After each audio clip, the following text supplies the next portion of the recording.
Hey, how's it going, everybody? Welcome to another daily movie review. Today we're going to be talking about the 1981 film Outland. It was directed by Peter Hyams, written by Peter Hyams, and stars Sean Connery, Peter Boyle, Francis Sternhagen, James Sikking, Kika Markham, Clark Peters, Steve Burkoff, and others. The plot synopsis logline on IMDb here says a federal marshal stationed at a mining colony on the Jupiter moon of Io uncovers a drug smuggling conspiracy. He gets no help from the workers or authorities when he finds himself marked for murder. So yeah, this one. I don't think I'd ever seen this before. I'm pretty sure I haven't. But anyways, it was kind of been Connery week in my life. Going through some Connery movies. And I wanted to check this out. Something different. Because I love a good science fiction kind of thriller. I like something that has like a hard sci-fi backdrop, but isn't necessarily tied to the genre science fiction. That's kind of like what I enjoy a lot. I just like the aesthetic. It's cool, and so much so that actually the only reason this takes place in space is because Alien had come out a few years before, and the director Peter Hyams really liked the way Alien looked. Because Alien has this kind of like very much lived in, blue collar, working class kind of space aesthetic. And that is what they did with Outland. Outland, like it says, is just about the kind of, it's a mining colony. And it's just people that work and live their lives. And this guy, Connery, he comes in. He's the new marshal for the area. And he just wants to kind of do his job.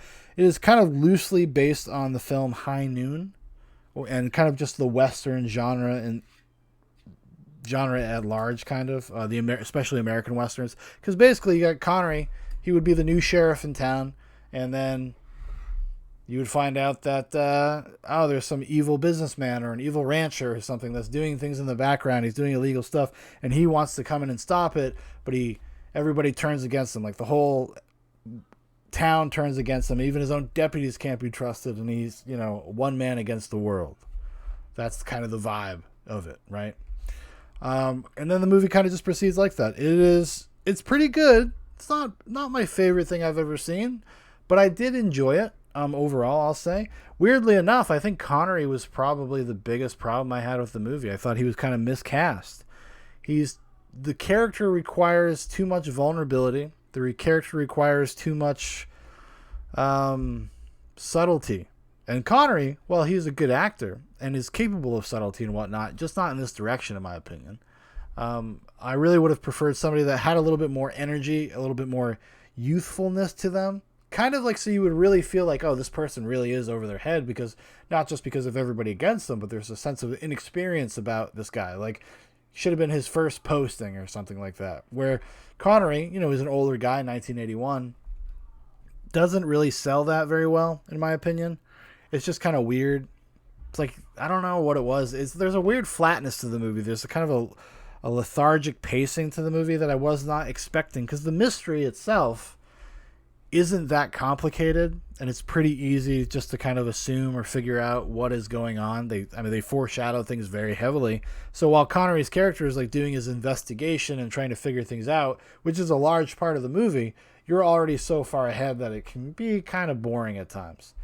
But it always looks great. It's always cool, and it has a bunch of cool character actors that are in there that kind of give the movie a little bit of a life that I really enjoyed. Like I said, not my favorite thing in the world, but Peter Hyams, he's kind of a working man's action thriller director, and he's had a pretty decent career. Before he did this, though, he hadn't done like a ton. He had done a couple movies, Capricorn 1, Hanover Street, but this is kind of where he makes his bones with Outland somehow. I think it was internationally it did pretty well. It also won, I think, some awards for its model work and aesthetic design, because it looks great. I really love the look of this movie. Well, actually, we got to check out who the cinematographer was. I know I looked him up the other day, but I love the way the movie looked. And it's got a decent score. Was it Jerry Goldsmith did the score? Stephen Goldblatt did, who's still working today. He's done a lot of okay stuff, The Help. Closer for Mike Nichols. Angels in America, the miniseries. He did Percy Jackson, the Lightning Thief. Oh my God. This guy's all over the place. He did Batman and Robin. Which I guess if you're going to say anything positive about Batman and Robin, it'd be like, oh, it looks good. Did Batman Forever, Pelican Brief. Yeah, Lethal Weapon 2, Lethal Weapon, Young Sherlock. Wow, this guy's got quite the filmography here. But anyways, I really like the look of the movie. It looks, it's kind of got a noirish kind of feel to it. I think it utilizes the set design very well. It's always kind of interesting to look at in the same way that like the Nostradamus in Alien was interesting to look at. I think it actually pulls that off pretty well. But Peter Hyams, back to Peter Hyams. Yeah, this is kind of where he cuts his teeth and really kind of gets in with the big boys, right? After this, he's given, because of the production design, because of the way the movie looked, he was given the directing duties for 2001.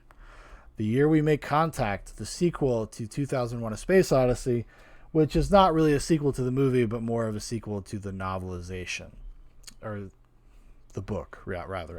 It's not really a novelization of the movie. They were written in tandem, but anyways, go check out an episode of Zoobox Goes to the Movies. Big Paul and I, we did a whole I think we talked like 2.5 hours about that. You can go, and I never want to talk about it again. I never want to speak about it again. But yeah, other movies he did, Time Cop. Who doesn't love some Time Cop? Sudden Death, The Relic, End of Days. He did a couple movies with old Van Damme. So yeah, kind of, a working action thriller director. I would say he's one of these guys that makes kind of pleasantly mediocre movies. And I would put Outland in the pleasantly mediocre category. Now, if you know me and you know how I talk about movies, that's not necessarily a bad thing to me. It was like just very comforting to watch this movie. Just in all of its mediocrity, in all of its mediocre glory. I was like, yeah, I'm down with this. I like this. It's just a pleasant experience for me. Because you don't really have to think too hard. So even the problems I have with it can, depending on your mood, depending on what you're doing, it can be kind of a boon. You can be so far ahead of the movie that you don't have to like expel a lot of brain power. You just watch Connery and just stalk around looking confused and tough on IO.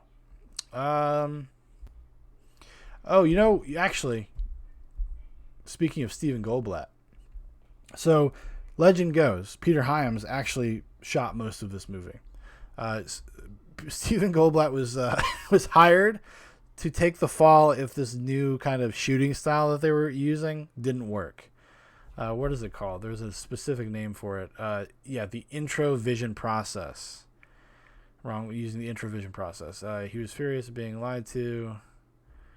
What is Introvision? Introvision is when you have can do multiple layers within actually in the camera, like kind of like rear projection, a set, and then another layer on top of it. They pioneered that, but it ended up working out really well. So I guess he got the credit for it, which is interesting, because he didn't want his name taken off. I don't know why. Also, this was another one of these like a techie movie, so like the studio would have sold this as like a theatrical experience. You got to go out, because not only did it was shot with the Introvision process, it also used something called Mega Sound. Which is apparently only a few movies were actually released this way, where there's a specific mix for the theater where it would hit certain speakers, would be like really, really loud and really, really pronounced.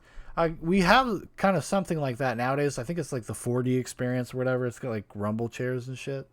I think so. Pretty sure that's a thing. But anyways, yeah, Peter Hyams, kind of a slimy fuck. Sean Connery lost a extended cameo role that he could have had in Chariots of Fire because this movie went over schedule. Man, poor Sean Connery. Poor Sean Connery. Yeah, the first movie to use the Introvision front projection process, which allowed an actor, actress, or other live action element to be sandwiched by a projected background and foreground element. Yeah, all in the same shot. Which I don't know if that was a widespread thing. Maybe it was something that they used, in the early 80s, and it kind of came and went in terms of its usefulness. Like there might have been something else, because that's the first time I've ever heard of that specific name. Granted, I'm not an expert, but I'm a fucking nerd. You know? You know? Yeah. Fun movie. Not my favorite movie. I enjoyed it for what it was. I'd probably give it another watch in like 5 or 6 years. I'll probably buy it at some point. This is the kind of movie, if I saw like on HamiltonBooks.com, or if I saw it in like a $5 bin, I would pick it up immediately. Put it in my collection. It would be great. Some great stuff. Anyways, thank you for watching. Thank you for listening. If you'd like to know more about Zoobox, you want to keep up to date with everything Zoobox, there's a bunch of links in the description. Facebook, Instagram, my Twitter, my brother Dan's Twitter. Also, if you'd like to make a recommendation for one of these videos or something for Zoobox Goes to the Movies, throw it in the comments, and we will put it on the list. All right, everybody. You have the best one ever.